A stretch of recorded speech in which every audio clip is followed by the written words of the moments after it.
सन 1565 मुस्लिम शासकों द्वारा भारत पर काबिज हुए लगभग 600 साल बीत चुके थे। उत्तर में मुगलों के नाम से सुन्नी तो मध्य में शाहों के नाम से शिया राज कर रहे थे। दक्षिण में विजयनगर आखिरी हिंदवी साम्राज्य था। इसकी समाप्ति के साथ ही संपूर्ण भारत मुस्लिम साम्राज्य होने वाला था।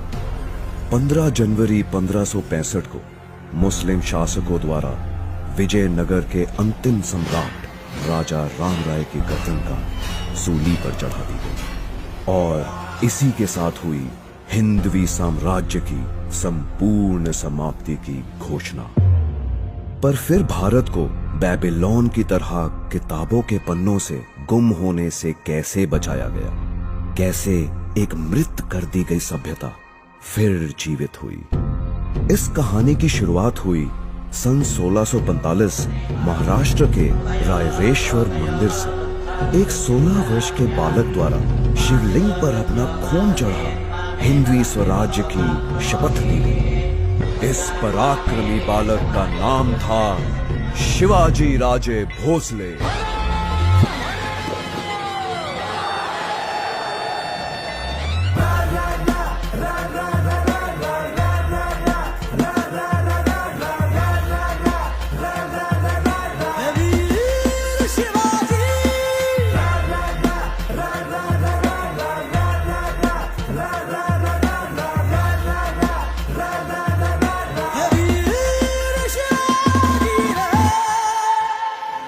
केवल 16 वर्ष के इस बालक ने 2000 की सेना के साथ विश्व की सबसे बड़ी सल्तनत को चुनौती दे डाली। एक एक कर वो मुगलों व शाहों के किले जीतने लगा। सन 1659 में मुस्लिम जगत के सबसे खूंखार सिपहसालार अफजल खां को शिवाजी से निपटने के लिए भेजा गया।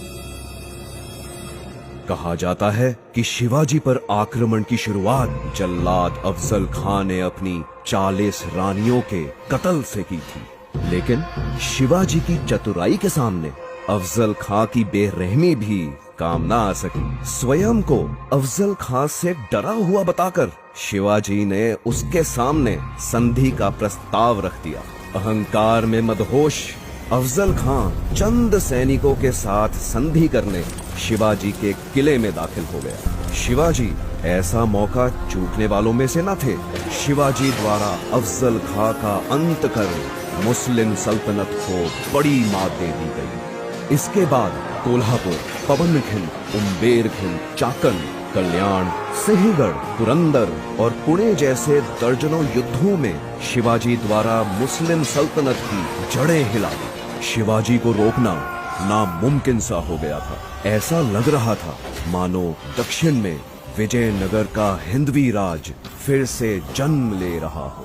पर औरंगजेब भी जोश में होश खोने वालों में से नहीं था। कुछ दिन के धैर्य के बाद उसने एक दिलचस्प दांव खेला। अपने अधीन हिंदू राजा जय सिंह को उसने शिवाजी के मुकाबले में खड़ा कर दिया। हिंदवी स्वराज्य की कामना करने वाला शिवाजी हिंदू राजा पर वार नहीं कर पाएगा। औरंगजेब ये बात भली भांति जानता था और ऐसा ही हुआ। शिवाजी को पहली बार पीछे हटना पड़ा। जीते हुए 35 में से 23 किले मुगल सल्तनत को वापस करने पड़े। एक बार फिर भारत भूमि के किसी योद्धा को अपनों के ही कारण परास्त होना पड़ा। इसके बाद शिवाजी ने एक हैरान कर देने वाला निर्णय लिया। उन्होंने औरंगजेब को एक पत्र लिख उसकी ओर मित्रता का हाथ बढ़ा दिया। सब स्तब्ध रह गए। शिवाजी इस दांव से क्या हासिल करना चाहते थे, किसी को कुछ नहीं समझ आ रहा था। शिवाजी को झुका हुआ देख औरंगजेब काफी प्रसन्न हुआ।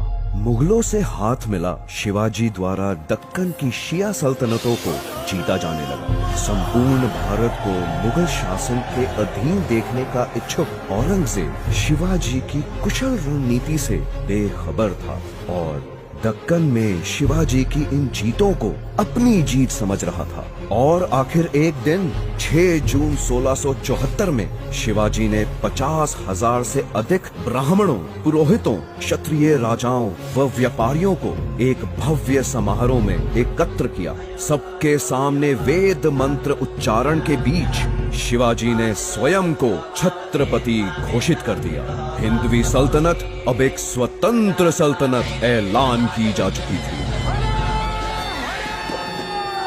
औरंगजेब क्रोध से बौखला उठा। शिवाजी द्वारा एक अलग सल्तनत की घोषणा सीधी मुगल साम्राज्य को बड़ी चुनौती थी, पर अब बहुत देर हो चुकी।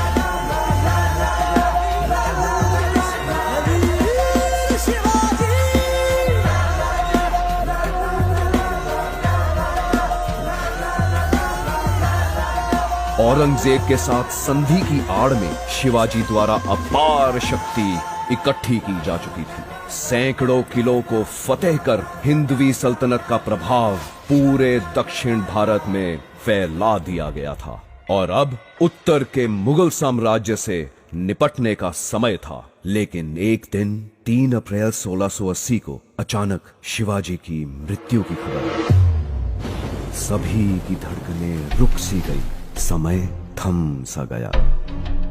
निकटतम लोगों द्वारा उनकी मृत्यु का कारण तेज बुखार बताया जा रहा था। एक बार तो आजाद भारत का सपना चकनाचूर होता दिखने लगा, पर इसके विपरीत शिवाजी द्वारा सुलगाई राष्ट्र प्रेम की आग उनकी मृत्यु के बाद और भी तीव्र हो उठी। बाजीराव पेशवा, राणोजी सिंधिया, मल्हर राव होलकर, रघुजी भोसले, दामाजी गायकवाड़, महदाजी शिंदे, दत्ताजी राव, धन्नाजी जाधव जैसे एक से एक राष्ट्रभक्त हिंदवी साम्राज्य से पैदा होने लगे। देखते ही देखते बुंदेलखंड, गुजरात, अजमेर, बेरार, मुल्तान, अवध, आगरा, इलाहाबाद, लाहौर, एक के बाद एक सभी मुगल राज्य गिरते चले गए। 1760 तक मुगल सल्तनत सिर्फ दिल्ली के इर्द गिर्द सिमट कर रह गई। उत्तर में पेशावर से लेकर दक्षिण में पौंडीचेरी तक हिंदवी स्वराज्य का परचम फैल गया। इस प्रकार छत्रपति शिवाजी द्वारा भारत की सभ्यता को बेबीलोन की तरह किताबों से गुम होने से बचा लिया।